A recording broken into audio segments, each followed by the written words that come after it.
FI, seorang ibu rumah tangga di Palembang, Sumatera Selatan, mendatangi Polrestabes Palembang untuk melaporkan mantan suaminya karena melakukan penganiayaan. Dalam laporannya, korban menerangkan, penganiayaan yang dialami terjadi saat mantan suaminya datang bersama temannya untuk mengambil hak asuh anak. Korban tak terima dan mencoba mempertahankan anaknya. Saat itulah korban dianiaya pelaku dibantu temannya, hingga mengalami sejumlah luka. Pelaku juga mengeluarkan ancaman pada korban. Bawa rombongan apa itu namanya, gerombolan dia tuh banyak ya di ke rumah. Iya.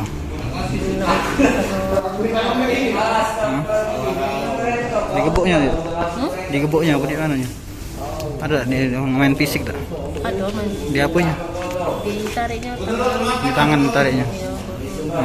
Tapi juga gerombolannya itu nak ngebuki ini calon suami. Kalau suami juga ada di rumah Posisinya ada di rumah, di luar. Berapa lama sudah cerai? Setahun 5 bulan.